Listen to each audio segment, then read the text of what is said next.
Sexta-feira, 22h30. Um povoado pequeno, quase invisível no mapa, chamado Olho d'Água dos Bodes. Em menos de 30 minutos, mais de 100 tiros seriam disparados contra uma única casa. Uma mulher grávida de 3 meses e seu filho de 4 anos seriam encontrados carbonizados. E o homem que os matadores realmente procurava simplesmente não estava lá.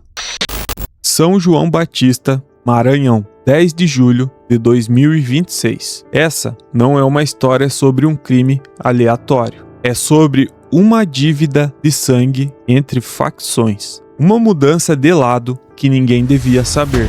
E um preço que caiu sobre quem menos tinha a ver com isso. Olho d'Água dos Bodes. É o tipo de lugar onde todo mundo conhece todo mundo. Zona rural, poucas ruas, vizinhos que se cumprimentam há gerações. Ali vivia Samira Costa Correia, grávida de 3 meses. Frequentava uma igreja evangélica da comunidade. Segundo moradores, ouvidos pela polícia, ela não tinha nenhum envolvimento conhecido com o crime organizado. Ao lado dela, o filho Ian Caleb Costa Santos, 4 anos de idade. Uma família comum, em uma noite comum. Até que, por volta das 23h30, tudo mudou. Porque essa história não é uma tragédia isolada. É a história de um homem que, segundo a investigação, tentou sair de um lugar de onde ninguém sai. Testemunhas relataram à polícia algo que ainda choca pela frieza. Aproximadamente 15 homens armados teriam participado da ação.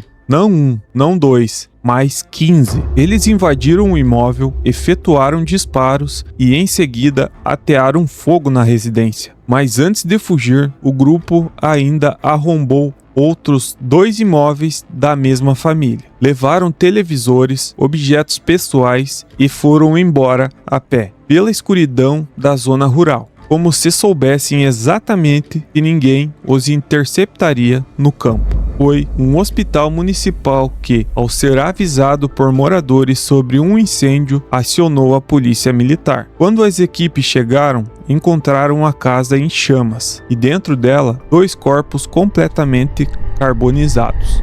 No chão da residência, um detalhe pericial que começaria a contar a verdadeira dimensão do ataque. Os peritos recolheram no local cerca de 100 estojos de munição deflagrados, de calibres diferentes, 9mm, 38, 40 e calibre 12. Não foi um tiro. Não foram 2 disparos de aviso. Foi uma execução coordenada com múltiplas armas, disparadas por múltiplas pessoas ao mesmo tempo. A Polícia Civil de São João Batista assumiu o caso como duplo homicídio. E a primeira pergunta que precisava ser respondida era a mais óbvia. Por que alguém mandaria 15 homens armados com munição suficiente para um cerco atrás de uma família em um povoado tão pequeno? A resposta não estava em Samira, estava em outro nome. Joseph Abreu Santos, companheiro de Samira, pai de Ian. Ele havia sido visto na residência momentos antes do ataque. Depois do incêndio, simplesmente desapareceu. E é aqui que a história para de ser sobre uma família comum e passa a ser sobre guerra de facção. Segundo o delegado Ederson Martins, coordenador de operações da Secretaria de Segurança Pública do Maranhão, havia indícios de que Joseph fazia parte do mesmo grupo criminoso apontado como responsável pelo ataque. Só que, em algum momento, ele teria deixado de responder a essa facção, passando a integrar outra organização, ou simplesmente saindo sem autorização dos demais integrantes. No mundo do crime organizado, isso tem um nome e tem um preço. Trocar de lado ou sair sem permissão não é apenas uma quebra de lealdade, é muitas vezes uma sentença de morte. De acordo com a apuração policial, os criminosos teriam ido até o povoado para cobrar e se vingar da saída de Joseph e de outra pessoa que também vivia na localidade. Joseph não estava em casa, então quem pagou a dívida dele? Samira e Ian. No domingo, 2 dias depois do massacre, a caçada aos envolvidos ganhou força. Equipes da Polícia Civil, Polícia Militar, Perícia Oficial, do Centro Tático Aéreo e até cães farejadores foram mobilizados para varrer a zona rural. No povoado Arrebenta, ainda em São João Batista, um dos suspeitos identificados, Joelson Braga Araújo, morreu em confronto com as equipes policiais. Um detalhe chama a atenção: ele usava tornozeleira eletrônica por determinação judicial. A polícia não revelou por qual motivo ele estava sendo monitorado, nem os detalhes exatos de como o confronto aconteceu. Na mesma operação, outro suspeito também caiu, David João Gaspar Penha, conhecido nas ruas como Mucurão. Segundo a Secretaria de Segurança, ele já tinha passagens anteriores pela polícia. 2 suspeitos mortos, em menos de 48 horas após o crime. Mas nem tudo terminaria em confronto. Um terceiro nome, Matheus Costa Pinheiro, foi conduzido à delegacia no mesmo domingo e foi liberado. Não porque a suspeita tenha desaparecido, mas porque, segundo o próprio delegado responsável, não havia elementos suficientes naquele momento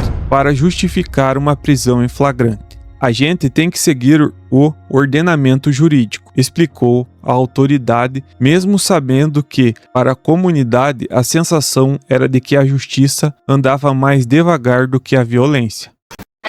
Até hoje, uma pergunta segue sem resposta definitiva. Samira e Ian morreram pelos tiros ou foram consumidos vivos pelo incêndio? A resposta depende de laudos periciais ainda em análise e devem reconstruir com precisão a dinâmica final daqueles minutos dentro da casa. O que se sabe é que testemunhas apontaram a participação de aproximadamente 15 pessoas naquela noite. Até o momento, apenas uma parte desse grupo foi identificada publicamente. Outros suspeitos seguem sendo procurados pelas forças de segurança do Maranhão. E Joseph Abreu Santos, o homem que, segundo a polícia, provocou tudo isso ao mudar de lado, continua sendo alvo de buscas. Não sabemos até agora se ele sabia o que aconteceria com a família. Não sabemos se está escondido, se já deixou o estado ou se corre o mesmo risco que Samira e Ian. O que sabemos é isto: em muitas regiões do interior do Brasil, a guerra entre facções não escolhe apenas quem participa dela.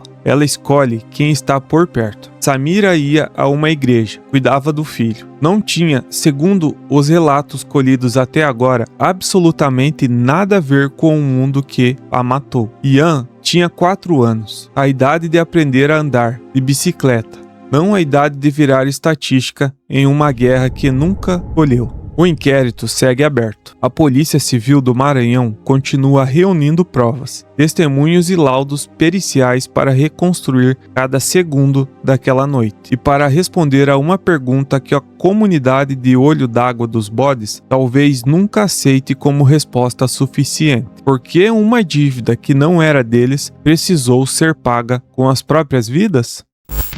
Então, esse caso aqui reflete muito do que acontece nas comunidades, em áreas que são, assim, de pessoas que têm mais necessidades, mais pobres, e não têm condições de morar em um lugar melhor. Já começa desde cedo, se envolvendo com crime organizado, com drogas, com uso de drogas, esses tipos de coisas que fazem levar para o mundo do crime. E isso acaba tendo um preço, porque todo mundo sabe que a partir do momento que a pessoa decide entrar para uma organização, seja essas que a gente já conhece ou não, ela basicamente assina um contrato ali, né? Então, para sair é muito difícil. E se sair sem permissão, acontece esses tipos de coisas, né? Tem que ver bem, reavaliar bem as escolhas que fizemos na vida, porque tudo que a gente escolhe de bom ou errado vai ter uma consequência. E você tem que colocar na balança e saber, as suas ações às vezes podem ser descontadas por pessoas que não têm nada a ver com os erros que você cometeu.